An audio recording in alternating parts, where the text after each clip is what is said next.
Di rumah. Oh, di rumah. Ya, sehat kah? Alhamdulillah sehat. Mantap. Halo, selamat siang Pak Safik. Ya, Selamat siang. hai, bagaimana kabar? Baik. Baik. Oke. Imun aman. Ya.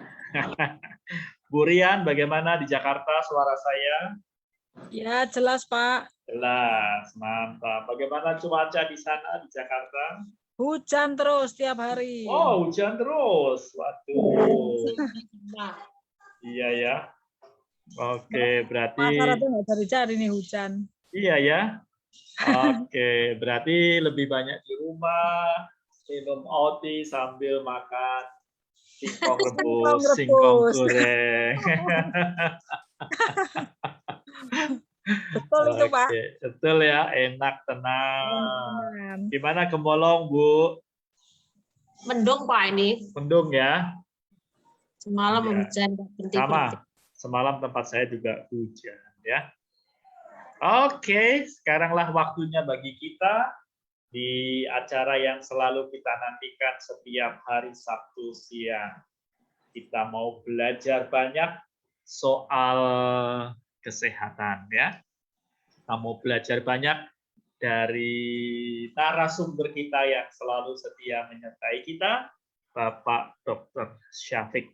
Oke, ini ada Bu Ayu dari Jogja. Halo Bu Ayu, bagaimana kabarnya? Halo Bu Ayu, oh, lagi connecting dia suaranya ya. Bu Ayu, apakah suara saya cukup terdengar? Halo Bu Ayu. Sip Pak, jelas. Sip, oke. Buka dong wajahnya itu, Pak Safik sudah menantikan wajahnya Bu Ayu yang memang Ayu. Waduh. Nah kan namanya Ayu. Ah iya deh. Masa saya bilang Bu Ayu yang memang Harni, yang enggak toh Bu Ayu yang memang Ayu, itu toh. Bu Ayu yang memang Ayu, kan begitu toh. Assalamualaikum Dokter Syafiq. Halo. Teman-teman. Selamat siang. Selamat siang. Sehat selalu. Alhamdulillah sehat Pak. Iya. Juga sehat toh. Eka Nurmila itu mana gambarnya? Oh. Ya, Bu Ika, Pak Safik pengen melihat gambarnya. Jakarta itu Jakarta. Iya. Bu Harni apa kabar? Alhamdulillah sehat Bu Ayu. Bu Ayu gimana? Alhamdulillah sehat juga. Nih Jogja mau di lockdown lagi nih. Aduh, Oh, Mm-mm. nggak apa-apa di lockdown. terakhir ya zona merah ini ya. Iya sih. Iya. Baik, kita akan mulai acara kita hari ini. Sudah waktunya. Kita akan segera mendengarkan paparan yang luar biasa dari Pak Safik. Hari ini kita akan berbicara mengenai air ya. Water biochemistry ya. Berarti apa itu? Reaksi kimia dan air gitu maksudnya ya, Dr. Safik ya? Ya. Oke, mari kita lihat lebih jelas pemaparannya sambil teman-teman, Bapak Ibu semua bisa mempersiapkan pertanyaan pada waktu nanti dipaparkan sehingga kita makin tambah jelas dengan pemaparan ini. Iya. Oh, ini Ibu Eka sudah tampil, Dr. Safik ya. Alhamdulillah. Iya. Bagaimana kabarnya Ibu Eka? Iya. Oke. Sambil kita bersiap-siap, mari kita beri perhatian kepada narasumber kita, Bapak Dr. Syafiq. Silakan, Dr. Syafiq.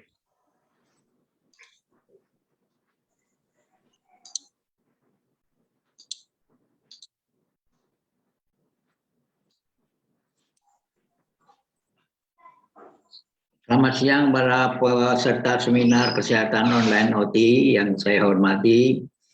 Kita akan berbicara masalah yang kadangkala tidak pernah kita pikirkan tetapi sangat menentukan hidup mati kita, yaitu air.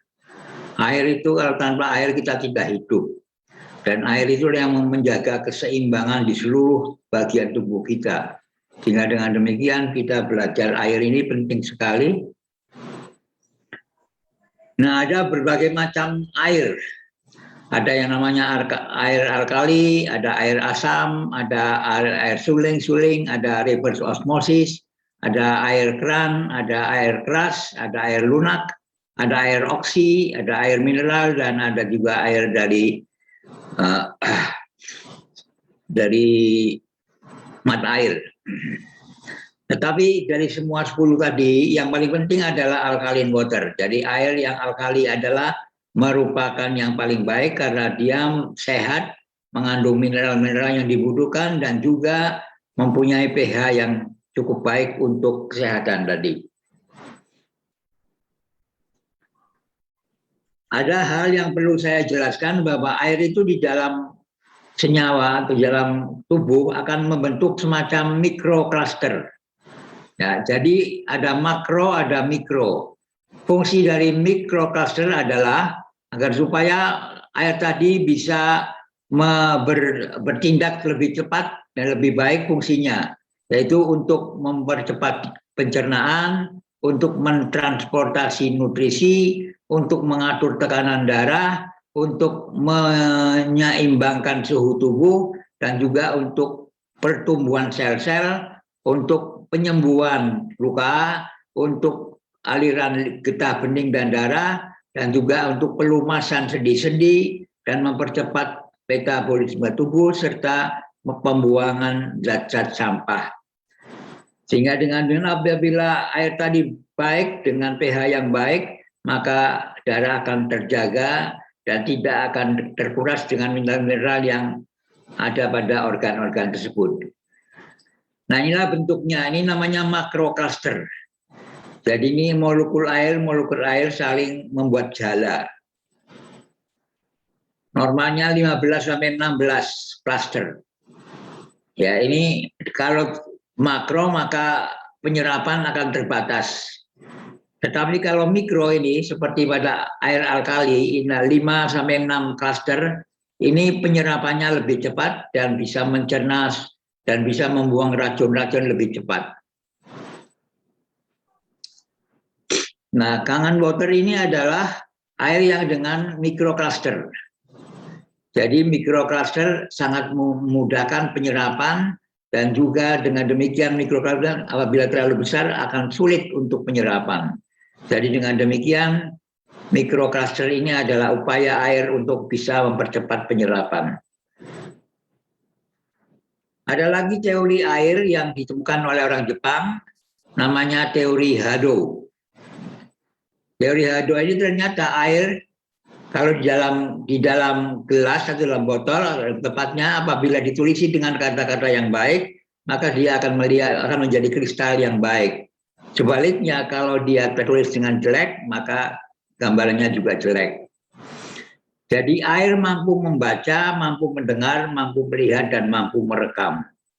Perubahan ekspresinya dapat dilihat dengan jelas manakala menerima perlakuan tertentu dari manusia.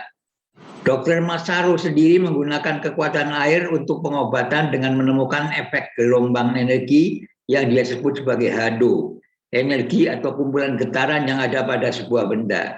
Dengan hado inilah Dr. Masaru bisa memformat efek energi air untuk menyembuhkan berbagai penyakit. Pengobatan dengan hado ini merupakan salah satu cara pengobatan alternatif. Dr. Masaru Emoto akhirnya berkeliling dunia melakukan percobaan dengan air di Swiss, Berlin, Prancis, Palestina, dan lain kota, dan berpresentasi di depan forum dunia tentang air ketiga di Kyoto pada tahun 2003, dan diundang ke markas besar PBB di New York untuk mempresentasikan temuannya pada bulan Mei 2005. Dalam bukunya The Hidden Message in Water, Dr. Masaru Emoto menguatkan bahwa air bersifat bisa merekam pesan seperti berita magnetik atau compact disc. Air murni dari mata air di Pulau Honshu di Jepang didoakan secara agama Shinto, lalu didinginkan sampai 5 derajat Celcius di laboratorium, lantas difoto dengan mikroskop elektron dengan kamera kecepatan tinggi, diperbesar 200 kali, ternyata molekul air membentuk kristal segi 6 yang indah. Percobaan diulang dengan membacakan kata arigato, terima kasih, di depan botol air tadi. Kristal kembali terbentuk sangat indah. Tetapi begitu dicoba dengan menghadapkan tulisan huruf Jepang arigato, kristal membentuk keindahan yang sama. Sebaliknya kalau diubah dengan kata setan, kristal akan berbentuk buruk. Inilah gambaran kristal-kristal tadi, dengan kalimat-kalimat yang baik maupun yang negatif akan berbeda. Ya. Ini apabila dinyanyikan simfoni Mozart, maka gambarnya seperti ini. Kalau dinyanyikan lagu Imagine-nya dari John Lennon, seperti itu. Apabila ditulis kata cinta, maka gambarnya lebih indah lagi. Apabila diucapkan pujiwara sebelum berdoa, gambarnya seperti itu. Damai, kristalnya seperti ini. Kalau terima kasih, kristalnya seperti ini. Kalau saya akan membunuhmu, kristalnya seperti ini. Ya, setelah sesudah kalau bila pujiwara akan kristalnya menjadi lebih baik seperti ini. Jadi dengan demikian air adalah merupakan bagian tubuh ataupun sumber tubuh yang bisa membuat elektrolit. Dan air ini juga yang bisa membuat pH dan sistem buffer. Karena adanya air maka timbullah reaksi kimia. Dan air ini juga perlu enzim. Karena senyawa kimia ini juga memerlukan enzim dan juga memerlukan koenzim dan kofaktor. Juga air ini di dunia mengalami siklus air ada 70% di daratan, 20% di lautan, 20% di daratan. Nexus ada hubungannya air, makanan, dan energi. Adanya komposisi cairan tubuh dan adanya darah bersih dan darah kotor, dan juga adanya aliran dan sirkulasi dari air. Pentingnya air. Air memberi suatu medium untuk transportasi semua zat-zat gizi dalam sel dan juga zat-zat sampah dari sel untuk ditransportasikan sebagai hormon, sebagai enzim, sebagai eritrosit, sebagai leukosit dan lain sebagainya. Juga air memfasilitasi akan terjadinya metabolisme seluler dan juga menimbulkan fungsi kimiawi selul secara benar. Air bekerja sebagai pelarut untuk elektrolit dan juga non-elektrolit. Air juga menjaga agar supaya suhu tubuh normal. Air memfasilitasi pencernaan dan juga menunjang pengeluaran dari metabolisme. Air juga bekerja sebagai pelumas jaringan. Air juga sebagai komponen dari rongga-rongga tubuh, baik rongga tubuh di dinding, di pleura maupun di tubuh sendiri. Nah, Anda lihat bahwa jumlah air di masing-masing organ berbeda-beda.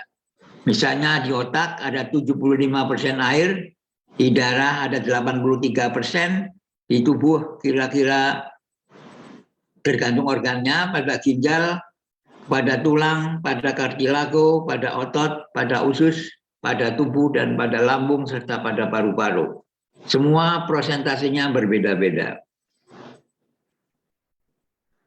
Fungsi daripada air dalam tubuh adalah mengatur suhu tubuh, melindungi tubuh dari organ-organ dan jaringan, juga membantu mencegah terjadinya konstipasi ataupun sulitnya berak, membantu untuk mencairkan mineral-mineral, melarutkan mineral-mineral dan juga nutrisi-nutrisi lain agar supaya bisa berguna bagi tubuh. Juga membawa zat-zat gizi dan oksigen ke dalam sel, juga mempercepat mengurangi beban daripada ginjal dan hati dalam rangka dia mengeluarkan produk-produk sampah, juga melumas sendi, juga membasahi jaringan-jaringan seperti misalnya pada mulut, pada mata, dan pada hidung. Berapa banyak air yang diminum per hari adalah 1,5 liter untuk wanita, 2 liter untuk laki-laki. 70% sampai 80% intake air setiap hari harus diminum tiap harinya. Sedangkan hal ini penting sekali untuk tulang, sehingga dengan demikian air bisa melumasi sendi-sendi dengan baik. Jadi ini tadi sudah ya. Jadi ini mikrokluster, teori Hadot. Oke. Ini tadi sudah saya jelasin. Ini kristal air yang diperdengarkan musik klasik Bach. Ini kristal air yang diperdengarkan musik cadas. Ya. Nah, air tentu kita berkaitan dengan pH. Air berkaitan dengan proses elektrolisa. Jadi air ditambah unsur pada tubuh akan terbentuklah elektrolit. Elektrolit ada yang makro elektrolit, ada yang mikro. Kemudian bisa menimbulkan senyawa sehingga terjadi reaksi kimia dan juga merupakan pelarut universal, juga merupakan bisa membuat sistem penahan dalam air dan juga merupakan bangunan yang bisa membuat proses elektromagnetik. Reaksi-reaksi kimia ada berbagai cara, ada 4 ini. Mensintesa A plus B menjadi AB. Mengurai AB menjadi A dan B. Kemudian memindahkan AB plus C menjadi AC plus B. Ataupun memindahkan double, misalnya AB plus CD menjadi AC plus BD. Jadi ada 4 macam reaksi kimia di dalam tubuh. Sama ya. Kemudian air ini juga menimbulkan reaksi kimia tadi, tetapi reaksi kimia tadi berjalan sangat lambat. Agar supaya dia cepat, maka dia memerlukan enzim. Dan enzim itu adalah ada yang namanya holoenzim, apabila dia terdiri atas apoenzim ditambah koenzim dan kofaktor. Itu namanya holoenzim. Nah, misalnya contoh koenzim, misalnya tiamin pirofosfat, piridoksal fosfat, dan seterusnya. Ya. Nah, ini enzim, ini tempat aktifnya substrat, kemudian ini adalah kofaktor, dan ini adalah bagian koenzim. Jadi dengan demikian, kofaktor dan koenzim ini adalah merupakan zat-zat anorganik, misalnya zinc, magnesium, koper, besi, ataupun juga vitamin-vitamin organik yang kadangkala dibutuhkan untuk proses aktivitas enzimatik. Sebagai contoh, misalnya besi harus ada untuk membuat bangunan protein kuaterner, misalnya hemoglobin. Sehingga dengan demikian dia perlu ada besi. Kalau tidak besi, maka dia tidak bisa mengambil oksigen. Contoh kedua, misalnya koenzim dapat juga membuat tempat aktif dari enzim menjadi tanpa koenzim. Sehingga dengan demikian enzim tidak bisa berfungsi. Misalnya vitamin B12, koenzim B12 dan methyl group transfer fungsi. Nah, jadi apabila reaksi ini tanpa enzim, maka jalannya lambat. Padahal reaksi kimia ini dibutuhkan untuk menghasilkan energi yang dibutuhkan oleh protein sebanyak 38 ATP. Nah, dengan adanya enzim maka menjadi lebih cepat. Maka dikatakan enzim juga sebagai katalisator. Enzim adalah protein, ya, dan dia memerlukan energi untuk mengaktifasi yang lebih rendah, sehingga bisa meningkatkan reaksi tanpa perlu digunakan, dan dia bisa mengurangi energi yang digunakan, dan dia tidak mengubah energi bebas yang ada. Dan dia dibutuhkan untuk semua reaksi-reaksi biologis dalam tubuh. Spesifik untuk reaksi ini adalah beribu-ribu sel-sel mempunyai banyak enzim ini juga. Dan enzim ini akan mengontrol kehidupan kita. Ini air yang jernih, ini proses desalinisasi, sehingga terjadilah air yang segar. Jadi ada air murni, ada air segar. Kemudian dia dilakukan proses kadarnya lebih tinggi, sehingga menjadilah proses memproduksi energi. Nah, sehingga dengan demikian 10% itu berupa fresh water, 4% sebagai saline water, dan 86% sebagai air murni. Persentase air distribusi ini setelah desalinisasi ini sangat penting untuk mempercepat proses sebagai solvent atau pelarut. Jadi gambar koenzim ya sama ini adalah merupakan molekul non-protein yang kecil. Dia membantu enzim agar supaya bisa menangkap substrat dalam ikatan dan dia tidak melekat secara tetap. Jadi misalnya di sini ada asam nikotinat, ini ada koenzim dehidrogenase enzim ya, yang sama-sama mempunyai konformasi tempatnya ini. Ini gambar yang lebih besar, ini apoenzim ditambah koenzim, kofaktor menjadi holoenzim.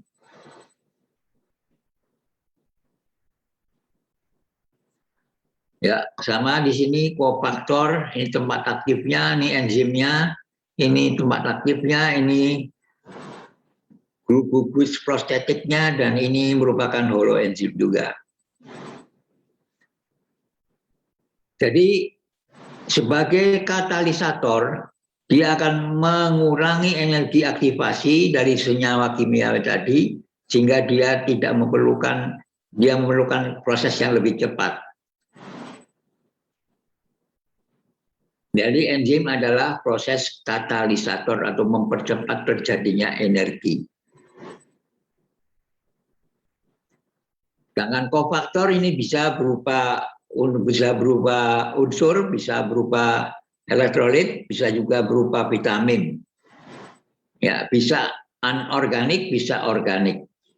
Kofaktor yang anorganik misalnya ion-ion logam seperti magnesium, zinc, koper, besi, dan lain-lain. Sedangkan yang organik bisa berupa vitamin-vitamin seperti vitamin B1, B2, B12, dan lain-lain enzim-enzim organ molekuler enzim yang lainnya. Ini tipe-tipe kofaktor tadi. Ya, ini jadi reaksi kimia menjadi lebih cepat karena adanya enzim. Macam-macam efek pH terhadap enzim. Enzim dapat bekerja baik di dalam rentang pH yang baik, tergantung pada jenis enzimnya. pH dapat juga mengubah kerja enzim menjadi lebih baik, yang disebut sebagai pH optimum. Jika pH-nya terlalu tinggi, maka enzim akan pada tempat aktif akan merubah dirinya dan menjadi denaturasi, mengalami proses perubahan. Sehingga dengan demikian pH optimum sangat diperlukan untuk setiap enzim. Ini pH optimum, ya, ini pH optimum. Ya. Jadi air yang dengan alkalin, air yang sangat penting karena dibutuhkan agar supaya enzim ini bisa bekerja secara baik.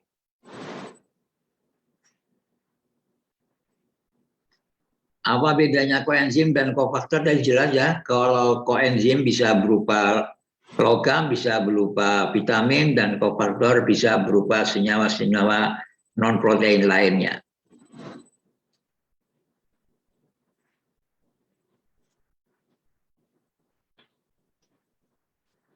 Nah, ini contoh-contoh koenzim, misalnya vitamin tiamin itu ada koenzimnya berupa tiamin pirofosfat dan fungsinya adalah dekarboksilasi. Ini mentransfer hidrogen, ini untuk formilakti, ini mentransfer gugus asil, ini proses transaminasi, ini mentransfer gugus karboksil, dan ini untuk proses karboksilasi, dan ini terakhir untuk oksidasi reduksi. Nah, ternyata air ini juga menghasilkan energi, water for energy, tetapi energi juga dapat membuat air, sehingga dengan demikian energi dan air sangat berkaitan. Maka di dunia, dalam alam ekosistem kita kenal adanya trio bumbaya, ada makanan, ada energi, dan ada water. Jadi air, makanan, dan energi saling berkaitan.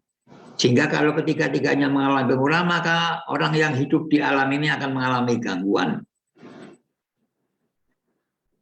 Anda lihat di sini air, sumber energi, makanan.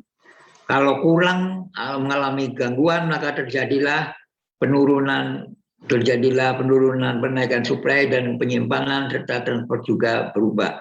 Sehingga proyeksinya akan menimbulkan pertumbuhan populasi akan terganggu, GDP juga akan naik, dan perubahan diet pada manusia.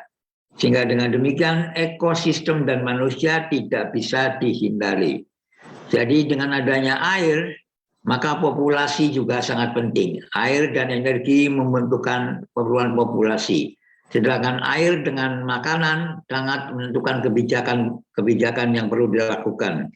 Sedangkan makanan dan energi akan menghasilkan atau memperkuat faktor ekonomi suatu masyarakat. Jadi air, energi, dan makanan adalah trio bimbo yang tidak boleh dilepaskan begitu saja. Karena sangat menentukan kehidupan dan kelangsungan hidup manusia. Ya, ini air bisa menghasilkan energi dan energi juga bisa menghasilkan air. Energi dari matahari ini akan diubah oleh jenis tanaman yang namanya produser, dan akhirnya dari produser akan dimakan oleh konsumer dan kemudian dekomposisi di tanah menjadi panas untuk kembali lagi ke atas. Jadi ini fotosintesa menghasilkan O2 dan glukosa akan menimbulkan etanol, terjadi fermentasi, kemudian dimakan oleh binatang sebagai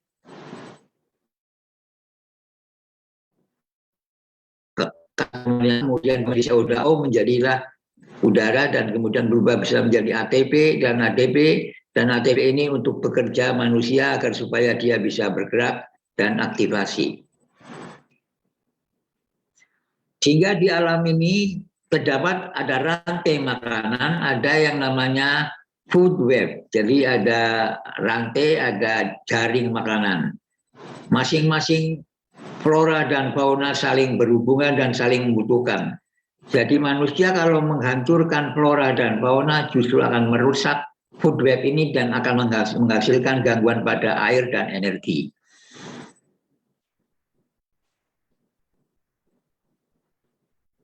Ini adalah siklus air dari matahari, kemudian dari laut menguap, kemudian jadi awan, awan kemudian menjadi hujan, akhirnya kembali lagi.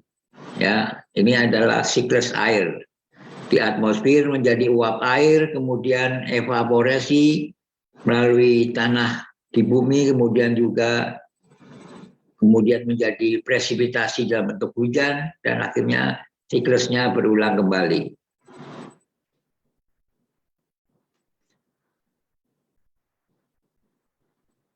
Apa saja yang menjadi faktor-faktor fisik akan menguras sumber-sumber air, yaitu lingkungan, perubahan iklim, ruang-ruang geografis, ruang-ruang demografis, perkembangan ekonomi, dan juga bangunan-bangunan yang ada. Sehingga dengan demikian bisa menentukan berapa suplai air yang ada di dunia dan juga bisa menentukan berapa kebutuhan air. Dan ini sisanya akan menjadi air yang terdapat untuk manusia, digunakan untuk kehidupan dan untuk keamanan. Sehingga dengan demikian penggunaan air di dunia ini sangat penting agar tidak terjadi kehancuran kepada manusia di bumi. Jadi kembali lagi, air adalah merupakan komponen yang paling penting dari sel. Dan sering dikatakan sebagai hal yang sangat penting untuk memfiltrasi pada semua organisasi yang hidup.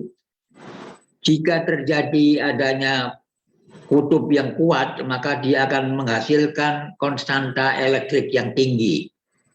Apabila sangat reaktif, biasanya mempunyai sifat-sifat yang asing, yaitu secara fisik lain dan secara kimiawi juga akan menjadi cairan yang lain lagi. Jadi air dan fungsi ionisasi menghasilkan H-ion dan OH- adalah merupakan faktor yang penting untuk menentukan apakah struktur maupun sifat-sifat biologis dari protein, asam nukleat, lemak, dan semua komponen sel bisa berjalan dengan baik.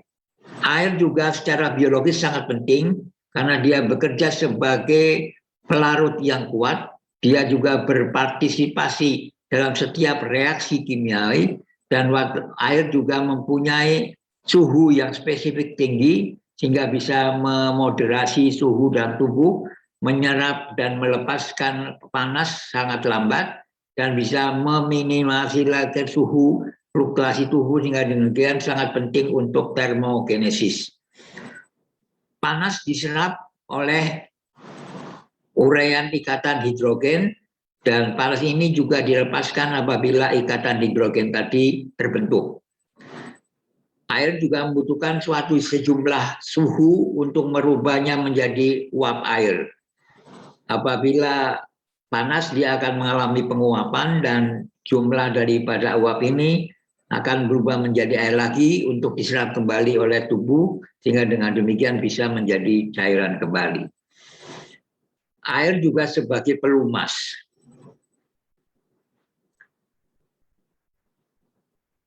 Jadi kembali secara medis, secara biologis, air sangat merupakan hal yang sangat penting untuk segala bentuk kehidupan. Air akan berada pada setiap sel, sehingga kita ketahui bahwa di dalam tubuh kita adalah 70% air. Adalah merupakan medium di mana semua reaksi-reaksi atau peristiwa-peristiwa yang terjadi di sel berlangsung. Dia memerlukan kerja enzim untuk transportasi semua larutan di dalam tubuh. Juga air membantu untuk melipat zat-zat protein biomolekul seperti misalnya asam nukleat. Perubahan-perubahan yang terjadi di dalam membran sel dapat mempengaruhi keseimbangan air dan aliran elektrolit atau disebut juga ion plak. Ada in plak, ada efflux, keluar dan masuk. Oleh karenanya setiap proses di dalam sel sangat membutuhkan air. Jadi secara biomedis air sangat penting. Kekurangan secara spesifik akan terjadi perubahan pada membran sehingga terjadilah sel mengalami sakit. Apabila fungsi seluler normal, maka tergantung kepada membran-membran sel dari utuh.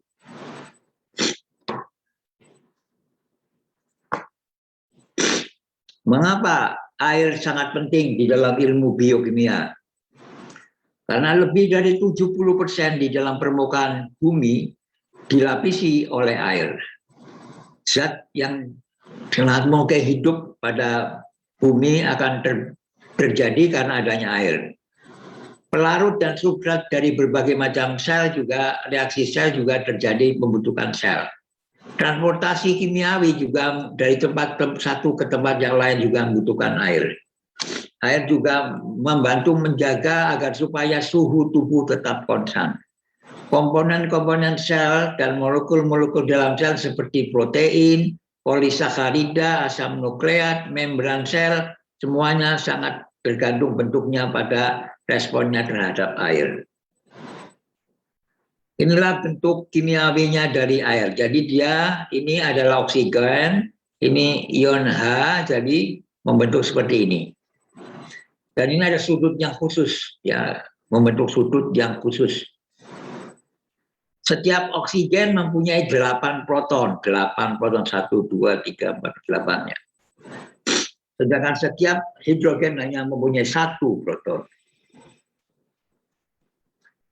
Ini molekul air, jadi sifatnya bipolar, jadi masing-masing ujung bermuatan listrik. Ini 8, ini 1. Ini adalah membentuk klaster, membuat jala. Yang tadi saya sebutkan ada mikro dan ada makro. Dan kalau mikro klaster penyerapannya akan lebih baik. Sehingga air yang pH alkali akan banyak membentuk mikro klaster. Ini sudutnya adalah 104,5 derajat. Ya, jadi bersifat bipolar. Jadi ada yang bermuatan positif, ada yang bermuatan negatif. Ya. Air di dalam tubuh juga mengandung berbagai misalnya di beberapa bagian tubuh ada 45% zat padat, 85% cair. Dan juga di dalam darah juga 80% air. Distribusi air dalam tubuh adalah di dalam pembuluh darah intravaskuler, antara pembuluh darah dengan sel interstisial, juga transseluler di antara sel satu dengan sel yang lain, dan juga di dalam sel. Jadi ada intravaskuler, ada interstisial, ada transseluler. Intravaskuler dan interstisial nama lainnya juga ekstraseluler. Jadi ada ekstraseluler, transseluler, intraseluler. Ini disebut dengan extracellular compartment of fluid. Ini intracellular compartment of fluid. Ya, jadi rongga cairan di dalam sel dan rongga cairan di luar sel. Nah, ini adalah distribusi cairan di dalam tubuh. Ya, distribusi cairan dalam tubuh yaitu pada cairan intraseluler 40%, ekstraseluler 20%. Dari 20% tadi 15% ada interstisial dan 5% ada di dalam plasma darah. Jadi 45% zat padat, 65% cair. Ini 60% cair, ini 40% zat padat. Ini total body fluidnya. Jadi dengan demikian Anda lihat bahwa manusia tanpa air akhirnya akan meninggal. Ini molekul air, ini sudutnya 104,5 derajat. Sekarang mengenai ionisasi air. Bangunan air dapat mengalami secara spontan ionisasi. Hanya sedikit fraksi yang bisa merubah molekul air menjadi ion. Ionisasi akan menimbulkan ion hidrogen dan ion hidroksid. Jadi ini ion hidroksid dan ini ion dengan satu-satu. Ionisasi juga menimbulkan cairan yang bersifat netral. Pengaturan sodium dan keseimbangan air sangat ditentukan. Kita harus ingat bahwa kemana saja natrium pergi, maka air selalu ikut. Sehingga natrium dan air adalah merupakan suami istri yang paling setia. Ya. Nah, keadaan keseimbangan air ini juga sangat ditentukan oleh hormon yang namanya antidiuretik hormon, ADH ini. Ya, dengan mempengaruhi osmolalitas daripada plasma darah, sehingga dengan demikian dia bisa mengatur regulasi air di dalam tubuh. Nah, antidiuretik hormon ini adalah mengatur peningkatan osmolalitas plasma darah. Jadi tekanan osmosenya meningkat disebabkan karena adanya natrium. Dan osmoreseptor pada hipotalamus akan terpacu sehingga menimbulkan sekresi ADH, dan sekresi antidiuretik hormon ini akan menghasilkan reabsorpsi air meningkat oleh tubulus saluran-saluran pada ginjal. Sehingga dengan demikian air menjadi terjaga. Inilah persentase dari zat-zat yang ada dalam tubuh. Ada kalium, ada es, ada natrium, ada klorida, ada magnesium, ada lemak, ada karbohidrat, ada protein, ada air, dan ada mineral. Ada lihat di sini 62% air, mineral 6%, lemak 16%, karbohidrat 1%, dan protein 16%. Sedangkan apabila kita lihat mengenai kondisi unsur-unsur yang ada di sini, oksigen 65%, karbon 18%, hidrogen 9,5%, nitrogen 3,2%, kalsium 1,5%, fosfor 1,2%. Sedangkan yang ini potasium 0,4%, sulfur 0,2%, sodium 0,2%, klorida 0,2%, dan magnesium 0,1%, dan lain-lainnya 15%. Sedangkan 1% karbohidrat tadi. Apa yang dimaksud dengan elektrolit? Semua unsur yang larut dalam cairan akan membentuk elektrolit, sehingga dikatakan air menimbulkan proses elektrolisa. Dari elektrolisa tadi akan menghasilkan elektrolit yang bermuatan positif dan negatif, menghasilkan kation dan anion. Dan diantaranya yang paling penting adalah ion hidrogen karena dia yang menentukan pH. Ya. Jadi sangat penting elektrolit tadi. Pada tadi diperlukan itu apa? Untuk kontraksi otot, untuk regulasi ritme jantung, untuk kontrol suhu tubuh, untuk mengontrol kandung kencing, untuk memproduksi energi, dan untuk fungsi-fungsi sarapi. Jadi elektrolit tadi adalah merupakan zat gizi, zat nutrisi yang sangat khusus di dalam tubuh agar supaya kita bisa melakukan fungsi-fungsi tadi, kontraksi otot, regulasi ritme jantung, kontrol suhu tubuh, mengontrol kandung kemih, memproduksi energi, dan fungsi dari neurosaraf juga. Jadi tadi ada sodium, ada potasium, ada chloride, ada kalsium, yang semuanya sudah pernah kita bahas. Ya, sodium, potasium, klorid, kalsium. Jadi elektrolit ini berfungsi adalah melangsungkan energi. Dia mengatur keseimbangan cairan, dia mentransport zat-zat gizi, dia menyokong fungsi otot secara benar, dia menyokong fungsi mental, dia juga membantu merubah kalori menjadi energi, dia mengatur pH, dan dia juga mempunyai fungsi-fungsi yang lebih banyak lagi. Nah, ini tadi hubungannya air, makanan, dan energi yang sudah saya jelasin. Sama ya ini. Keseimbangan air. Tubuh terdiri kira-kira 60-70% air tergantung usianya. Ya, makin tua makin sedikit, makin muda makin banyak. Distribusi air dalam tubuh, di dalam ruang-ruang tubuh tadi, akan melarutkan semua isi masing-masing ruangan tadi. Jadi ada ruangan intraseluler sebanyak 40% dari berat tubuh, ekstraseluler 20% dari berat tubuh, kemudian intravaskuler 2,8 liter tadi untuk berat tubuh, dan ekstravaskuler. Jadi semuanya adalah 60% berat tubuh. Air didapat dari water intake, jadi minum air. Jadi bisa secara eksogen dari luar, bisa secara endogen. Kalau secara dari luar ialah minum air, minum minuman-minuman, kemudian juga minum makanan yang mengandung air, dan juga intake air ini berlangsung antara 1 sampai 5 liter. Untuk pada iklim yang panas, lebih banyak air yang dibutuhkan. Sedangkan endogen bisa berasal dari air metabolisme yang dihasilkan oleh metabolisme disebabkan oleh karena proses oksidasi dari zat-zat makanan yang di metabolisme. Air yang dari oksidasi makanan tadi kira-kira sekitar 300 sampai 350 liter per hari.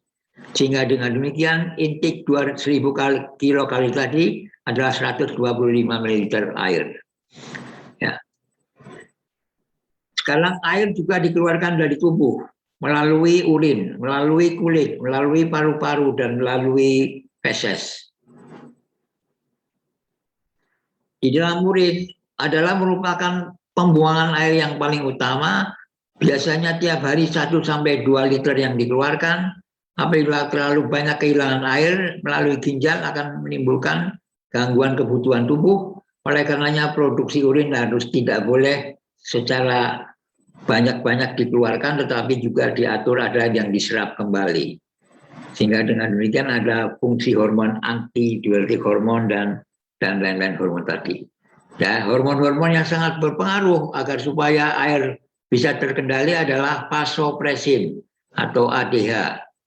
Ya, ini adalah hormon yang dikeluarkan oleh kelenjar hipofise posterior yang mengontrol agar supaya ekskresi air melalui ginjal terjaga dengan baik. Sekresi ADH ini diatur oleh tekanan osmotik dari pereda plasma. Jadi kalau tekanan osmosenya meningkat, maka dia merangsang hipotalamus, hipotalamus merangsang hipofasia, mengeluarkan vasopresin. Pengaturan hormonal untuk produksi urin ini kira-kira 180 liter, hanya 1 sampai 2 liter saja yang dikeluarkan dari tubuh. Yang sisanya akan diserap kembali. Nah, oleh karenanya hormon vasopresin atau ADH ini sangat penting yang dikeluarkan oleh kelenjar hipofise untuk mengontrol agar supaya sekresi air tetap terkendali. Sekresi ADH ini diatur oleh karena tekanan osmotik dari plasma darah. Tekanan osmotik plasma darah ini ada karena adanya konsentrasi albumin dan globulin yang ada dalam darah. Apabila osmolaritas dalam plasma meningkat, maka akan menghasilkan sekresi ADH dan akibatnya akan meningkatkan air yang direabsorpsi kembali oleh ginjal sehingga menyebabkan output urin akan berkurang. Sebaliknya apabila terjadi penurunan osmolaritas akan meningkatkan output urin. Sehingga dengan demikian Anda lihat ADH sangat penting dalam mengendalikan berapa yang harus dikeluarkan dan berapa yang harus diserap kembali. Osmolaritas plasma ini sangat tergantung kepada kadar sodium, kadar natrium. Di sini kadar natrium secara tidak langsung mengontrol jumlah air di dalam tubuh. Pada orang yang kena penyakit diabetes insipidus, di mana terjadi pengurangan hormon ADH, maka akan terjadi banyak air yang dikeluarkan oleh ginjal, yang disebut juga poliuri. Pembuangan air melalui kulit. Pembuangan air melalui kulit adalah melalui keringat, kemudian kebanyakannya bersekitar 500 mg per hari, dan ini proses yang tidak teratur, terutama tergantung kepada suhu atmosfer dan juga kelembaban. Peningkatan 1 derajat Celcius pada suhu tubuh akan menimbulkan peningkatan 15% hilangnya air. Pengeluaran air melalui paru-paru. Hilangnya air melalui paru-paru ini adalah melalui respirasi. Kebanyakan kehilangan air sebanyak 700 ml per hari melalui udara yang diekspirasikan. Air yang keluar dari feses kira-kira 50 liter per hari ya melalui feses, dan ini juga akan meningkat pada kondisi diare. Hilangnya air oleh karena keringat ini atau oleh karena respirasi ini adalah merupakan secara kolektif disebut sebagai hilangnya air yang tidak kita sadari. Sehingga keseimbangan air dalam tubuh, Anda lihat intake perharinya makanan dalam air dalam makanan sebanyak 1.000 ml, oksidasi makanan 300 ml, air yang diminum 1.200 ml, jadi semuanya 2.750 ml. Sedangkan yang dikeluarkan melalui tubuh melalui urin adalah 1.500, semuanya berjumlah 2.750 ml. Jadi dengan demikian akan terjadi keseimbangan air. Air yang dibutuhkan dan air yang dikeluarkan. Keseimbangan air juga diikuti dengan keseimbangan elektrolit. Elektrolit adalah merupakan senyawa-senyawa yang secara cepat mengalami disosiasi dalam cairan dan juga bisa bekerja sebagai ion-ion yang secara positif maupun dia bermuatan negatif. Elektrolit ini diukur dengan mili ekuivalen, bukan dengan miligram. Inilah komposisi elektrolit di dalam cairan tubuh. Ekstraseluler. Ini ada natrium, ada kalium, kalsium, magnesium, jumlahnya ada di sini, ya, 155, ya. Sedangkan yang pada intraseluler kationnya adalah 202, ya, anionnya juga sama 202.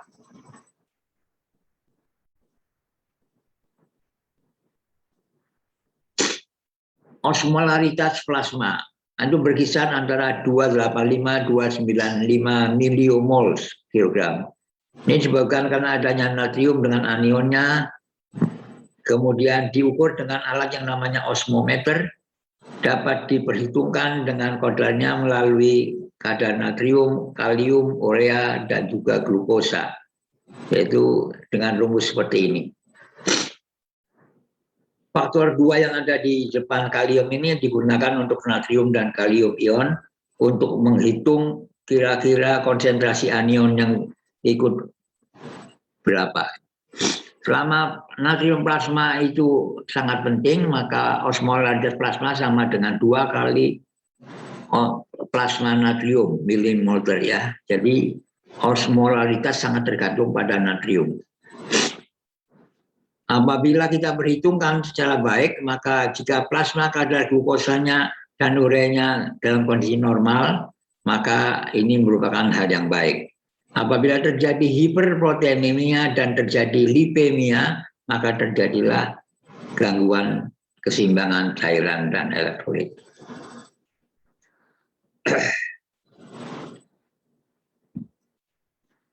Sekarang faktor yang lain yang disebut dengan renin-angiotensin. Apabila cairan di dalam ekstraseluler ini mengalami penurunan, maka plasma akan menurun dan akan menghasilkan dilepaskannya renin oleh aparatus yuktoglomerulus dari ginjal, yaitu membentuk renin. Renin menimbulkan angiotensin, dan angiotensin menjadi angiotensinogen menjadi angiotensin, kemudian menjadi angiotensin 2 karena adanya angiotensin accelerating enzyme. Faktor-faktor yang mempengaruhi memacu pelepasan renin adalah menurunnya tekanan darah, kurangnya garam, adanya prostaglandin. Dia akan menghambat pelepasan renin apabila tekanan darahnya naik. Intake garam yang banyak atau kita mengkonsumsi inhibitor prostaglandin atau juga angiotensin 2 kadarnya meningkat. Apakah pengaruh klinis daripada angiotensin? Jadi ACE, angiotensin converting enzyme, adalah enzim yang merubah dari angiotensin 1 menjadi angiotensin 2. Dan ACE ini berguna untuk menterapi apabila ada pembengkakan, apabila gagal jantung yang kongestif. Jadi angiotensin 2 ini sangat berkaitan dengan obat yang namanya saralasin atau katopril, ya, yang digunakan biasanya untuk menterapi apabila terjadi hipertensi karena pengaruh tergantung pada dependennya renin. Anda lihat di sini, ini ginjal, ya, akan tekanan darah menurun, akan memacu aparatus glomeralis pada ginjal sehingga menghasilkan renin. Nah, renin ini akan mengubah angiotensin yang dikeluarkan oleh hati menjadi angiotensin 1. Dan angiotensin 1 ini akan diubah oleh angiotensin converting enzyme sehingga menjadi angiotensin 2. Dan angiotensin 2 ini akan mempengaruhi hipotalamus untuk mengeluarkan ADH dan rasa haus. Angiotensin 2 juga mempengaruhi jantung untuk terjadi vasokonstriksi. Angiotensin juga mempengaruhi ginjal untuk terjadinya aldosteron, dan sehingga dengan demikian maka terjadilah kenaikan tekanan darah sehingga terjadilah retensi air dan garam. Gangguan keseimbangan elektrolit dan cairan. Di sini ada istilah yang namanya tonisitas, yaitu abnormalitas dari keseimbangan elektrik dan cairan. Kalau hipertonik bagaimana, kalau hipotonik bagaimana. Jadi hipertonik apabila osmolaritasnya efektif meningkat disebabkan oleh karena sel-sel mengalami dehidrasi. Disebut hipotonik apabila osmolaritas efektifnya menurun, misalnya karena sel-sel otak membengkak sehingga menimbulkan rasa pusing, muntah-muntah, dan juga terjadinya herniasi pada medula otak. Jadi di sini gangguannya apabila terjadinya peningkatan extracellular fluid, jadi cairan ekstraseluler meningkat. Misalnya bisa bersifat isotonik, bisa hipotonik, bisa hipertonik. Nah, gambaran biokimianya adalah di sini retensi natrium dan air, osmolaritasnya normal, sedangkan pada hipotonik menurun, sedangkan pada hipertonik meningkat. Atau juga menurunnya cairan ekstraseluler, pada cairan isotonik akan normal, pada hipotonik akan menurun, pada hipertonik akan meningkat. Kondisi-kondisi yang dikenal di dalam kondisi penyakit adalah yang namanya dehidrasi. Ada 3 fakta mengenai dehidrasi. Dehidrasi terjadi apabila cairan tubuh sangat hilang, banyak yang hilang. Dan di sini cairan akan hilang melalui penyakit atau karena keringat atau juga karena olahraga yang berlebihan. Dehidrasi dapat juga menyebabkan kram-kram otot.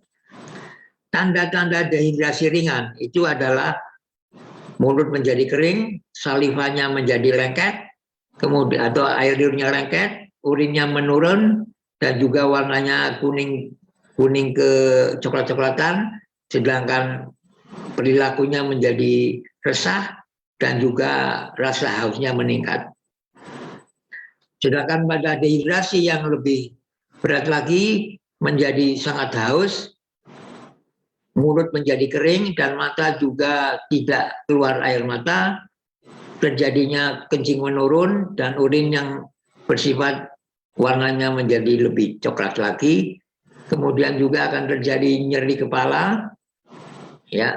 Kemudian juga bisa terjadi mudah tersinggung atau gelisah, dan juga bisa mengalami kulit, lengan dan tungkai menjadi teraba dingin, detak jantung menjadi meningkat, dan kram-kram otot juga terjadi. Sedangkan pada kondisi dehidrasi yang parah, di sini sudah mengalami gangguan perilaku, bisa pingsan, bisa juga pasien menjadi berbaring, tidak mampu untuk berjalan maupun berdiri, pernapasannya cepat, porsinya rendah, kemudian juga kulitnya akan menjadi lembek, kering, dan juga kencing yang keluar adalah kurang dari 12 atau lebih banyak. Jadi terjadi penurunan kencing dan juga terjadi penurunan kesadaran. Sebaliknya, kondisi yang disebut dengan overhidrasi karena terlalu banyaknya cairan yang dimasukkan melalui infus misalnya, sehingga terjadilah keracunan air, water intoxication. Ini terjadi apabila garam dan elektrolit yang lainnya di dalam tubuh menjadi sangat tercair, sangat encer ya. Nah, terjadilah kondisi hiponatremia apabila kondisi ini di mana kadar natrium menjadi rendah dan sehingga akan menyebabkan overhidrasi. Penyebab dari overhidrasi ini bisa penyakit jantung kongestif, bisa penyakit hati, bisa penyakit ginjal, bisa sindrom inappropriate antidiuretic hormone atau SIAH, dapat juga karena pengaruh-pengaruh obat anti peradangan maupun steroid, dan juga dapat disebabkan oleh karena diabetes meskipun ini jarang terjadi. Gejala-gejala dari orang yang kena overhidrasi adalah muntah-muntah atau munek-munek, nyeri kepala, orang menjadi bingung, disorientasi, ya, ototnya menjadi lemah, spasme atau kram, kejang-kejang, tidak sadar, dan sampai pada koma. Bagaimana terapinya orang mengalami overhidrasi? Apabila itu dengan jalan intik cairannya menjadi dikurangi, kemudian meminum obat-obat diuretika untuk meningkatkan jumlah urin yang keluar, dan juga mengobati kondisi yang menyebabkan overhidrasi tadi. Kemudian menghentikan semua obat-obat yang menyebabkan problem overhidrasi, mengganti sodium tadi pada beberapa kasus. Sekarang mengenai gangguan elektrolit. Gangguan elektrolit natrium, namanya hiponatremia. Ya, kebanyakan kation ini di ekstraseluler. Jumlahnya 400 mili ekuivalen, 50% di tulang, 40% pada cairan otak, 10% pada cairan jaringan, dan yang lain pada plasma darah. Gejala hiponatremia adalah di sini kadar natriumnya dalam darah turun, biasanya kurang dari 135 ml, dan gejalanya adalah nyeri kepala, muntah-muntah, sulit berpikir, sampai kepada kejang-kejang dan koma.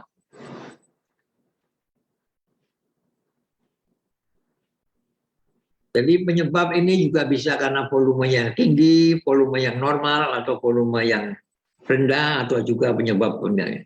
Kalau yang high volume ini tergantung pada hipervolemia, misalnya terjadi hiponatremia, misalnya sirosis hati, penyakit jantung kongestif, penyakit nephrotic syndrome pada ginjal, terlalu banyaknya minum cairan. Yang normal bisa terjadi pada hiponatremia karena siat tadi, karena hipotiroid, atau karena tidak kurangnya ACTH. Volume yang rendah bisa terjadi karena hipovolemia, misalnya terjadilah total natrium dalam tubuh menjadi berkurang, atau hiponatremia, ya, atau juga karena muta-muta yang terlalu lama, kurangnya minum, atau juga karena diare yang berat, atau juga karena pengobatan dengan obat diuretika disebabkan diuretika tadi menyebabkan volume yang dikeluarkan terlalu banyak, atau karena penyakit Addison, oleh karena penyakit pankreas, dan juga oleh karena hiponatremia yang berkaitan dengan olahraga. Atau juga pada multiple myeloma, ini juga bisa menyebabkan low volume tadi. Sekarang hipernatremia adalah kadar ion natrium yang naik di dalam darah. Kadar ini menjadi lebih dari 145 mmol per liter. Gejala-gejalanya lebih berat, yaitu gejala misalnya pada gejala dini, misalnya terjadi haus, lemah, muntah, kehilangan nafsu makan, atau pada gejala yang berat akan menjadi bingung, terjadi kram-kram otot, dan juga terjadi perdarahan dari di dalam maupun di sekitar otak. Penyebab-penyebab lain bisa karena penyakit Cushing syndrome, bisa karena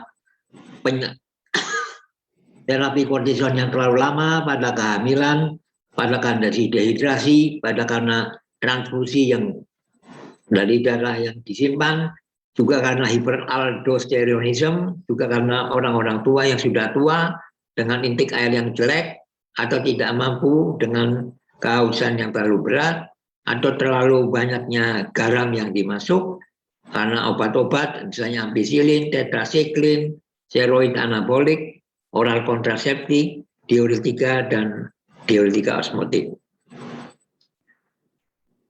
Selain natrium juga pada kalium bisa terjadi hipokalemia. Hipokalemia di sini kadar kalium yang menjelang dalam serum darah menjadi turun kira-kira di bawah 3,5 mm, disebut menjadi hipokalemia. Gejala-gejalanya yang ringan adalah tidak ada gejala, tetapi yang sangat bisa menjadi kram-kram otot tungkai, lemah, sulit berak, dan juga meningkatnya resiko ritme jantung menjadi abnormal, atau juga terlalu rendah bradikardi, atau terjadi mati jantung.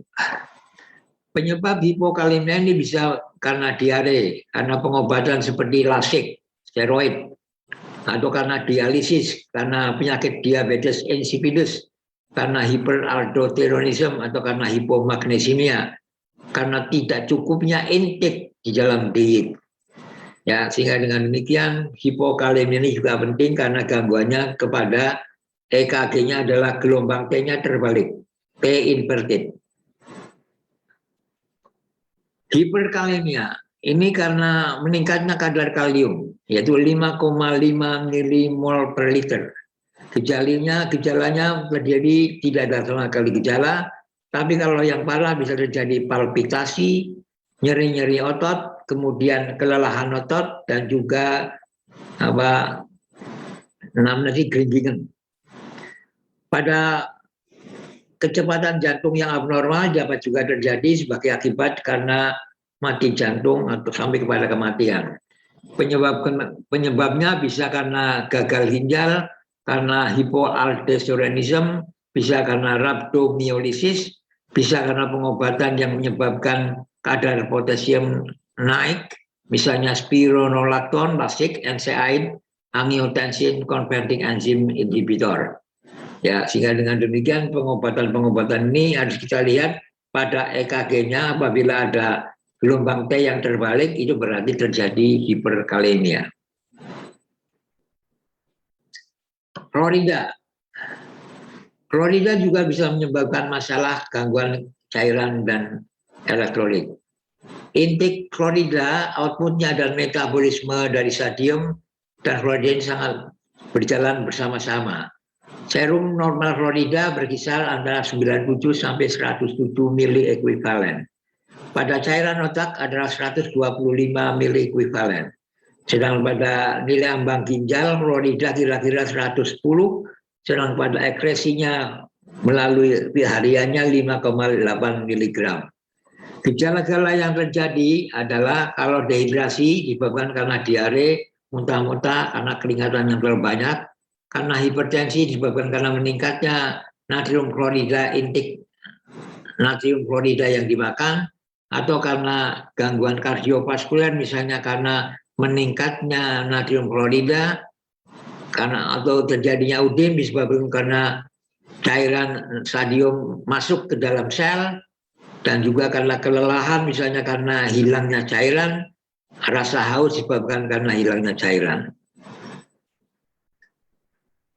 Gejalanya bisa terjadi pernapasan pushmol di sini terlalu tinggi, ya. Kemudian kadar gula darah juga naik disebabkan diabetes, karena hyperkalemic metabolic acidosis disebabkan karena diare yang parah, dan juga gagal ginjal, bisa karena juga alkalosis respiratorik disebabkan karena gangguan ginjal.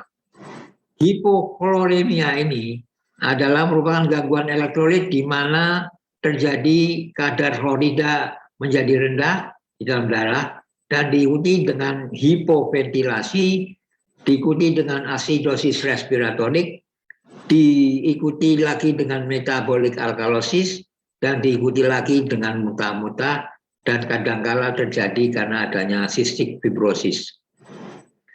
Demikian Pak Radit, apa yang telah saya jelaskan mengenai pentingnya air dan kebutuhan air di dalam menyeimbangkan elektrolit dan enzim dan lain sebagainya, dan pH. Sehingga dengan demikian pemahaman air ini sangat berkaitan dengan pembahasan kita mengenai mikro dan makro elektrolit yang telah kita bahas. Terima kasih Pak Radit. Oke, siap Dr. Syafiq ya. Jadi teman-teman, itu tadi pemaparan yang luar biasa lengkap sekali oleh Dr. Syafiq ya.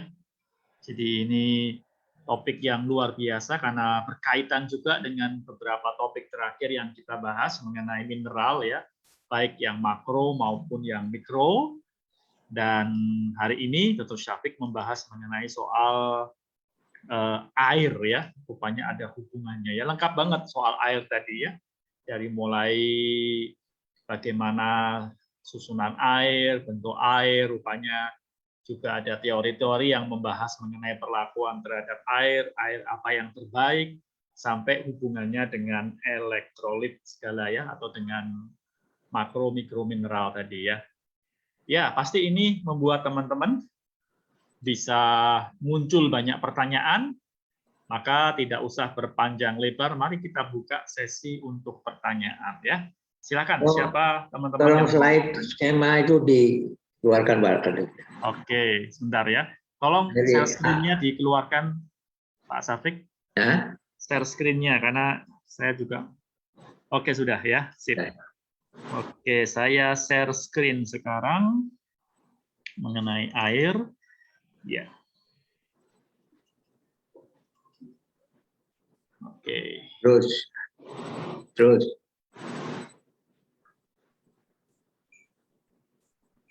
Terus, ya, satu lagi. Yang satunya, Pak. Terus.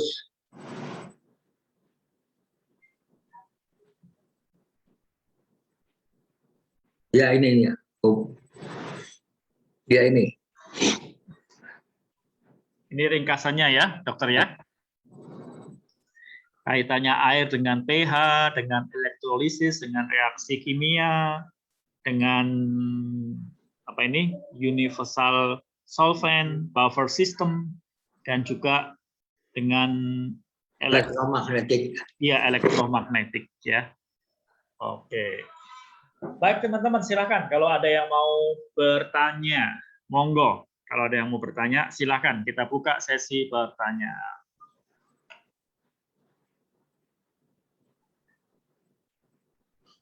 Ya. Halo? Ya. Iya, dokter. Begitu pentingnya air dengan fungsi-fungsinya untuk tubuh. Yang paling penting kan isi dari air itu juga mempengaruhi ya, dokter. Ya. Jadi bedanya untuk kan sekarang tuh juga di luaran itu kan air itu bermacam-macam jenisnya. Ada Itu. yang mineral. Coba ada para Dit. Slide pertama para Dit. Slide pertama para Dit.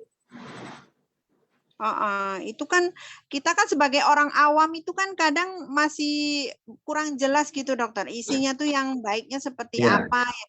Jadi kan nggak asal air. Kadang-kadang Ya. orang desa itu malah air digodok, air apapun itu ya ibaratnya Ya. enggak meskipun Tolong digodok. para Dit. Slide pertama para Dit.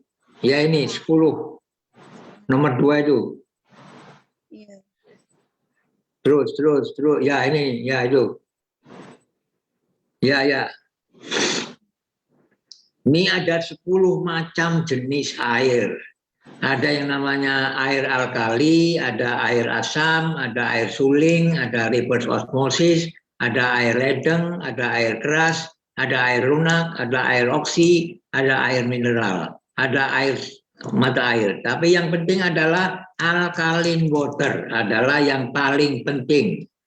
Jadi air alkali yang paling penting karena di sini mengandung mineral yang sehat dan juga sangat penting karena pH-nya benar. Udah paham itu? Iya dokter. Jadi untuk mendapatkan air alkali ini memang perlu alat yang untuk menyaringnya gitu ya dokter ya. Iya. Mengukur pH-nya. Ya. Kadang-kadang orang awam itu kan akan agak sulit mau mempercayai asal pokoknya minum air putih aja, air godokan, air apa pokoknya air putih aja.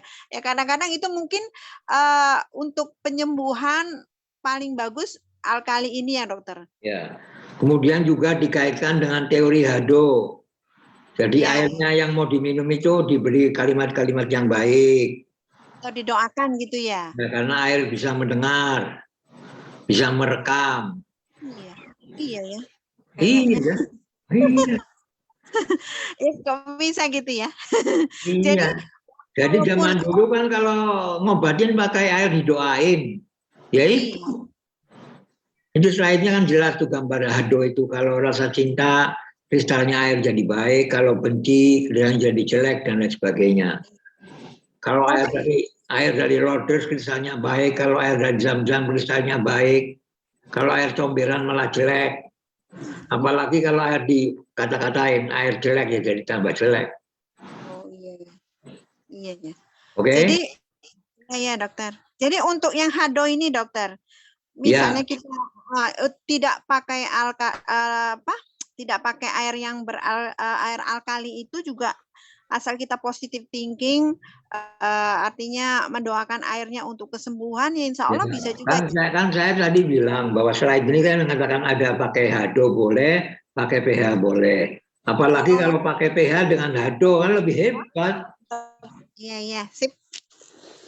Apalagi jadi orang pH, Haddo, dan OT Bu Ayu. Nah, itu lebih hebat lagi. Iya. Insya Allah. Ya. Makasih dokter. Baik ya. Jadi itu soal jenis air ya. Dan sekedar informasi sebenarnya OT mau dibuat pakai alkali pun tidak jadi masalah. Maksudnya Lebih baik. ya malah lebih bagus. Jadi dua manfaatnya, kita dapat alkali, kondisi alkali sekaligus mendapatkan antioksidan dari OT plus dari teori H2 tadi positif, itu kita mendapatkan energinya ya. Begitu ya dokter ya? Ya. Oke ya. Oke, makasih Ibu Ayu untuk pertanyaannya ya. Silakan penanya berikutnya, silakan kalau ada yang mau bertanya.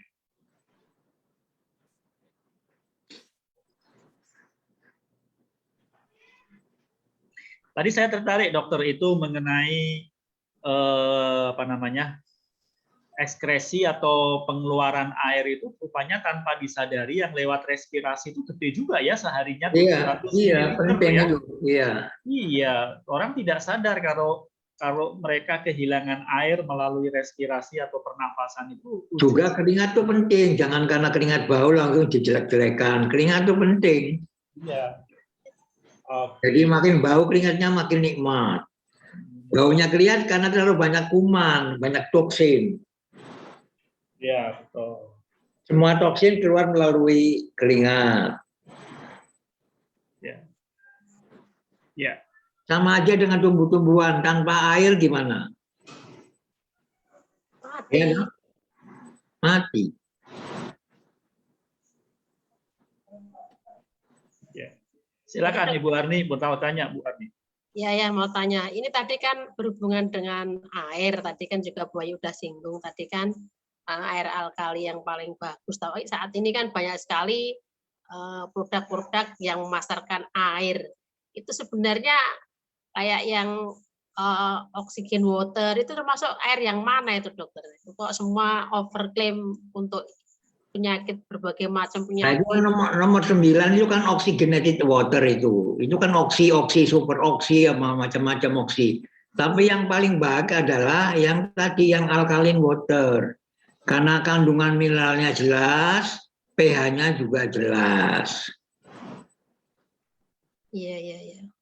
Apalagi dengan tambah teori H2, tambah lagi hebat. Ya. Tambah lagi minum oksi. Pertanyaannya Bu Harni itu maksudnya bedanya air alkali itu kan jelas kalau alkali itu pH-nya di atas 7 ya, betul ya. Kalau air oksi itu sebenarnya kandungan apa? Oksigennya itu dinaikkan kadar oksigennya. Oh, begitu. Kandungan oksigennya yang dinaikkan. Karena sekarang kan yang menentukan itu oksigen padahal tidak. Itu loh. Itu loh yang penting. Jadi yang penting dari pH itu adalah mengapa pH alkali penting karena dia airnya membentuk mikrokluster.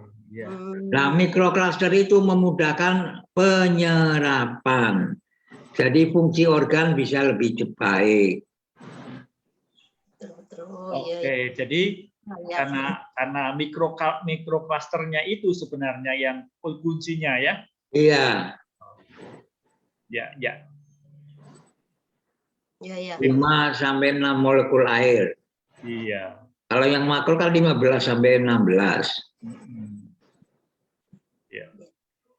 Kalau seandainya kita buat sendiri air alkali, Dr. Syafiq, tanpa tidak masalah. Maksudnya gimana caranya bikin air kita, misalnya kita punya air dari sumur misalnya, mau kita bikin jadi alkali gimana caranya?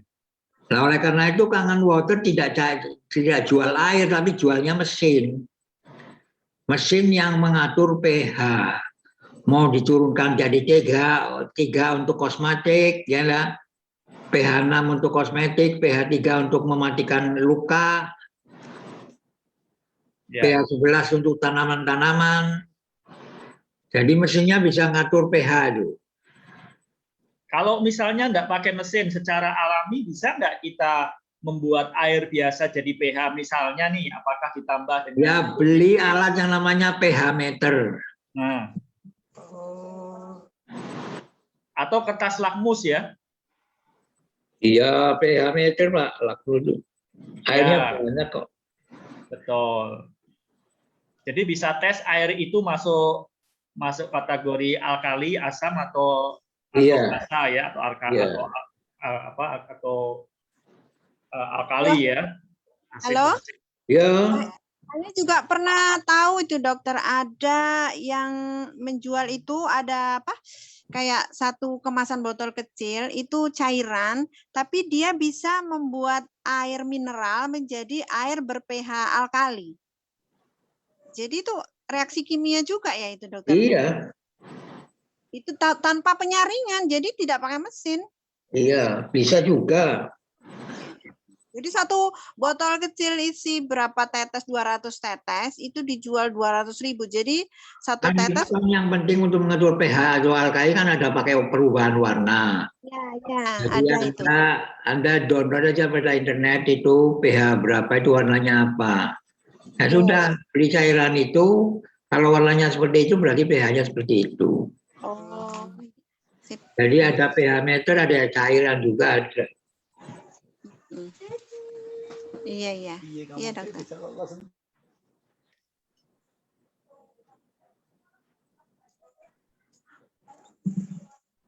Silakan Bapak Ibu atau teman-teman lain yang mau bertanya di seputar mengenai air, ya tadi di bagan atau di skema tadi sudah dijelaskan hubungannya air dengan bermacam-macam tadi ya, ada dengan pH, ada dengan buffer system, ya ada dengan reaksi kimia, dengan elektromagnetik, ya. Oke, silakan kalau ada yang mau bertanya, masih dibuka sesi untuk pertanyaan. Bu Harni mau bertanya lagi, silahkan. Ya. Itu mau tanya lagi. Ini kan tadi kan berhubungan dengan air itu kan memang ada di beberapa organ, terutama tadi juga ada yang di mana itu paru-paru, termasuk juga yang di darah, yang di organ yang lain. Dokter itu kok kalau di paru-paru itu kenapa kok parunya banyak cairan dan harus disedot itu faktor apa? Kenapa itu dokter? Ya karena kalau terlalu banyak cairan maka paru-parunya bengkak, namanya edema pulmonum. Kalau edema pulmonum jadi alveolinya pergantian oksigen selnya jadi terganggu dong. Jadi orangnya sesak napas. Maksudnya sesak napas itu karena dia ingin mendapatkan oksigen. Kan gitu. Mengapa demikian? Karena adanya cairan di dalam gelembung-gelembung paru, namanya alveolus. Maka perlu disedot cairannya itu. Tidak perlu cairan nanah pun bisa. Apa yang itu disebut orang umum sebut paru-paru basah? Ya bisa juga. Nama-nama paru. Penyebabnya apa? Itu Bu Harni yang tanyakan tadi, penyebabnya kok bisa air masuk ke situ bagaimana, Dok? Edema pulmonum itu karena misalnya begini kan, pembuluh darah yang dari jantung ke paru-paru namanya arteria pulmonalis itu terlalu banyak CO2 sehingga akibatnya O2-nya kan sulit dimasukkan. Nah, sehingga lama-lama terjadilah hipertrofi ventrikel kiri. Nah, terjadilah di situ darah tidak bisa masuk ke jantung kiri tapi ngecembeng di paru-paru.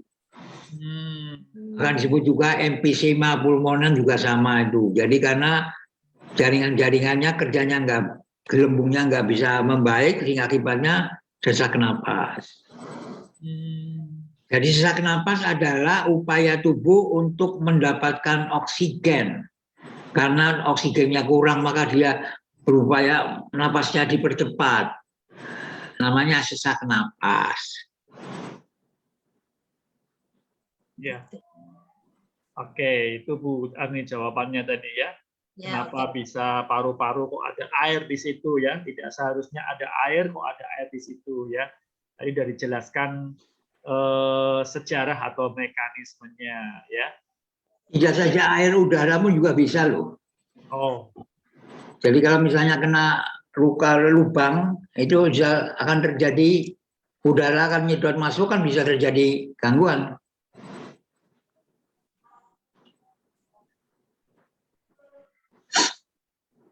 Dokter, kalau untuk yang overhidrasi itu terjadi apa juga karena adanya penyakit-penyakit yang sudah ada gitu ya. Jadi bisa karena obat-obatan, bisa karena infus yang terlalu berlebih-lebihan.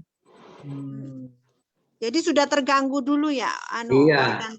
Maka kalau di rumah sakit di infus itu dilihat yang dimasukkan apa, berapa tetesannya penting. Harusnya pendidikan ke orang tua yang menjaga itu penting.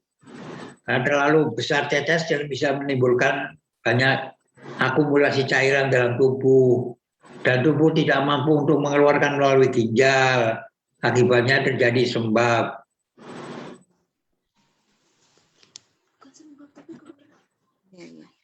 Kalau yang untuk kasus yang tangan sering basah, kakinya sering basah, dingin gitu dokter. Itu kan karena stres coba, karena jantung. Jadi saraf-saraf yang ke jantung itu akan menimbulkan simpatis hipotoni yang berlebih-lebihan sehingga menimbulkan terjadinya keluar keringat di telapak tangan. Sehingga orang-orang yang cemas itu biasanya kan basah. Iya.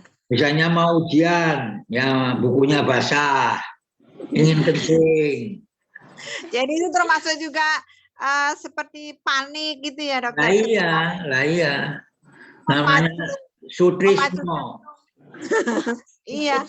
Jadi anak-anak muda itu sering tuh sekarang tuh kalau misal salaman juga basah. Lah iya.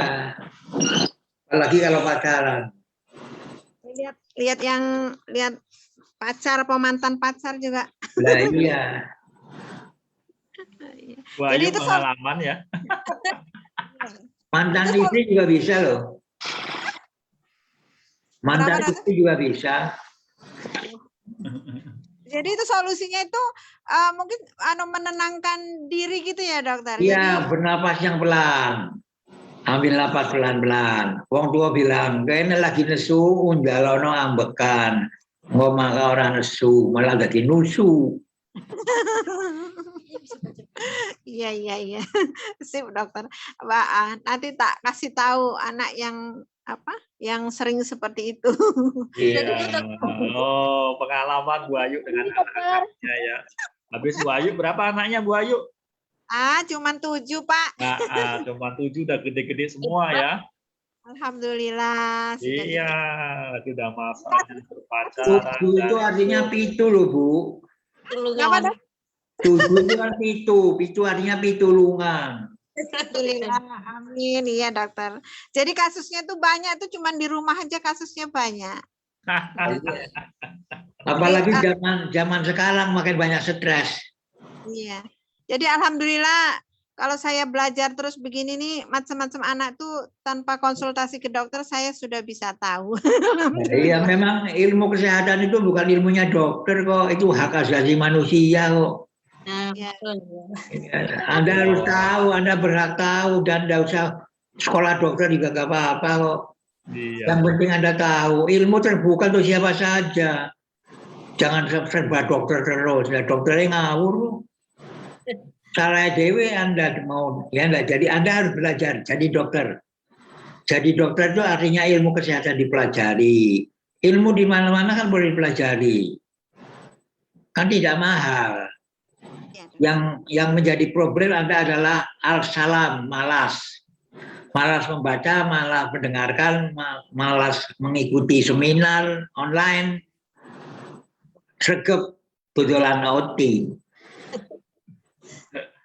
Ya, sebenarnya untuk itulah sebenarnya seminar online ini diadakan ya. Karena kita akan mendapatkan banyak sekali masukan ilmu dari Dr. Syafiq yang sebenarnya bisa diterapkan secara praktis untuk kehidupan kita sendiri. Untuk ini saya tanya, keluarga kita. Otaknya dokter sama otaknya panjenengan sama enggak? Sama. Ya mengapa kok Anda terlalu tergila-gila sama dokter? Wedi cedak Klaten kok. Wedi. Ada tulisan DR-nya. Otak Anda diberi otak asah dengan ilmu-ilmu yang bermanfaat. Jangan 5 ping 5 selawe ini matematika. Ganti sekarang jadi mat-matan. Rezeki di tangan Tuhan, bukan pada hitungan botol. Betul? Betul. Ya sudah, jangan lupa sama Tuhan. Sekarang Tuhan kok diganti hantu? Aneh ya dokter. Aneh bin ajaib. Sama corona wedi, sama air nggak wedi. Padahal airnya sekarang di Jakarta itu airnya jelek sekali loh ya. Iya. Bagaimana mau sehat kalau airnya kayak gitu? Jadi sulingan sungainya kotor. Lah iya, polusinya juga kayak gitu. Lah sampai kapanpun ya corona tetap merah. Iya, betul ya. Oke, teman-teman, Bapak Ibu semua, terima kasih sudah bergabung. Sayang sekali waktu kita sudah habis. Terima kasih Dr. Syafiq untuk pemaparannya yang jelas sekali, luar biasa.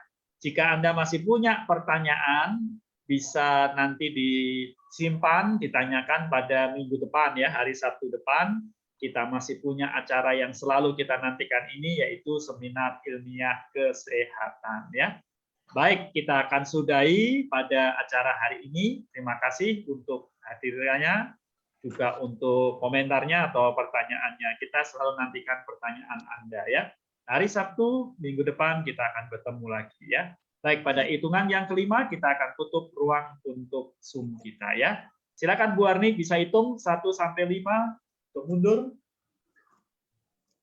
1, 5 dulu berarti ya. 5. Ya.